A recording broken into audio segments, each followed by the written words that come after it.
They knew. 3 days before the first body was found, they knew. A report landed on a desk, marked urgent in red ink, and someone, a name history has tried hard to erase, folded it in half and slid it into a drawer. That drawer became a coffin for the truth. While officials debated whether the public could handle the truth, the disaster was already moving, faster than predicted, faster than anyone would admit. By the time the warning reached the streets, it was already too late for hundreds who had trusted silence to mean safety. This is the story of a catastrophe that never had to happen, not this fast, not this brutal, not this thoroughly forgotten. Somewhere, in a locked filing cabinet, in a basement archive nobody was meant to reopen, the evidence sat for decades, untouched, unread, buried beneath bureaucratic dust. And when it finally surfaced, it exposed something far darker than simple incompetence. It exposed a choice made by men in quiet offices, behind closed doors, who decided that your fear was more dangerous to them than your death. Tonight, we open that drawer. We read the report they never wanted you to see. And by the end of this video, you will understand exactly why some disasters are never truly natural. They are manufactured by silence. Picture the town before anyone understood what was coming. Narrow streets, working families, a community that trusted its leaders the way children trust the dark to stay empty. Nobody there had reason to doubt the men in uniforms, the officials with clipboards, the calm voices on the radio insisting everything was under control. But weeks before the disaster struck, whispers had already started moving through the offices that governed them. Engineers filed warnings. Scientists flagged anomalies. Field workers reported readings that didn't match the official story being prepared for the press. Every single one of those warnings arrived on time. Every single one was set aside. Not lost, not misplaced. Set aside, deliberately, methodically, by people who understood exactly what they were reading and chose silence anyway. The reasoning, when it eventually surfaced, was almost unbelievable in its coldness. Panic was considered a greater threat to public order than the disaster itself.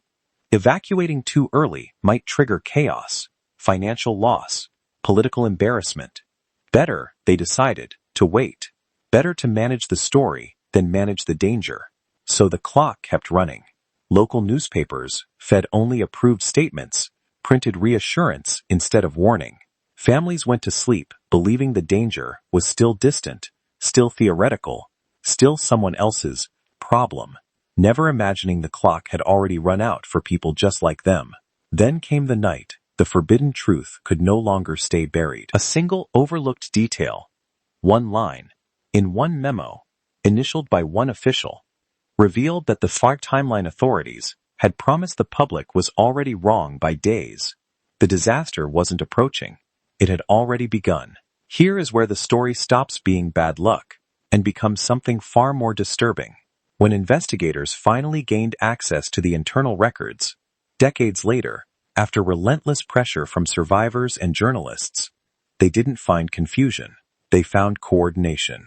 Meeting minutes showed officials discussing, in flat bureaucratic language, exactly how many lives an early warning might cost, the local economy, versus how many lives silence might cost the population. They weighed human beings against budgets. And the budgets won. One surviving memo instructed staff to avoid using the word emergency in any public communication, replacing it instead with softer language designed to keep people calm, compliant, and unaware. Then came the moment that redefines everything you think you know about this disaster. Buried in a supplementary file, nearly overlooked entirely, was a handwritten note from a junior official who had begged, in writing, for immediate public disclosure. His warning was ignored. His name was never mentioned publicly again. Some historians believe he was quietly removed from his post within the month.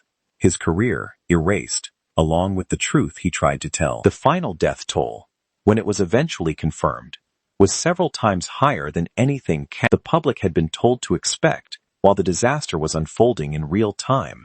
Survivors described a chilling pattern, official vehicles arriving not to warn residents, but to monitor them, not to evacuate, but to observe, as though the people living through the catastrophe were being studied rather than saved. Physical evidence, logs, transmission records, internal telegrams, later confirmed what victims had always suspected. The delay wasn't accidental. It was a decision, a cold, calculated, unforgivable decision made by people who believed their reputations mattered more than the lives now forever lost to history's silence. And perhaps the most terrifying part is this: none of those decisions were made in panic. Every choice was deliberate, documented, and signed in ink that has never faded. When the truth finally broke into public view, the reaction wasn't outrage at first. It was disbelief. People simply couldn't accept that their own institutions had watched, waited, and calculated while lives were lost. An official inquiry was eventually opened, decades after the disaster, once survivors organized and journalists refused to let the story die quietly.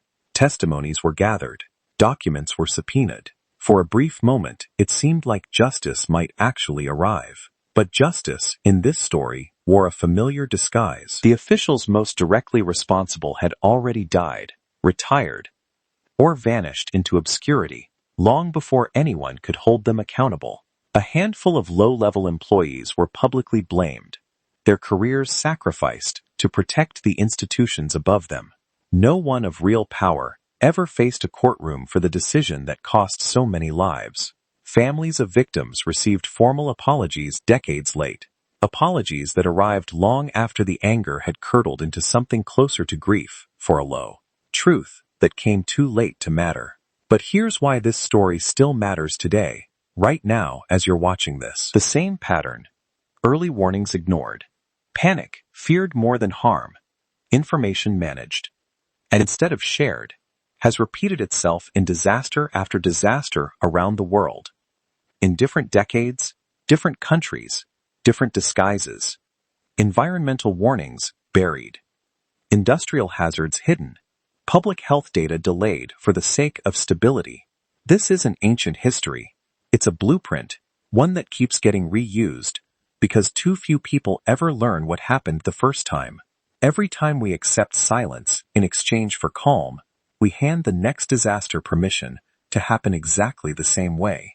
Somewhere, right now, a report is likely sitting on a desk, marked urgent, waiting for someone to decide it's safer left unread. History doesn't repeat because we forget it. It repeats because someone, somewhere, decides remembering is inconvenient. The disaster you just learned about wasn't caused only by nature, or fate, or bad timing. It was caused by ordinary people choosing comfort over truth, order over honesty, silence over the terrifying necessary noise of a warning spoken out loud. That is the real horror buried inside this story. Not the tragedy itself, but how easily it could have been stopped, and how deliberately it wasn't. Power doesn't always destroy through violence. Sometimes it destroys through quiet, patient, unbearable silence. One folded report, one locked drawer, one decision made behind a closed door, at a time, by people who never had to watch what happened next. So the next time someone tells you to stay calm, ask yourself who benefits most from your calm, and who might be quietly hoping you never ask. What would you have done if that report had landed on your desk? Tell me in the comments below. And if this story unsettled you the way it should, subscribe, because history has buried far more of these than anyone has ever told you.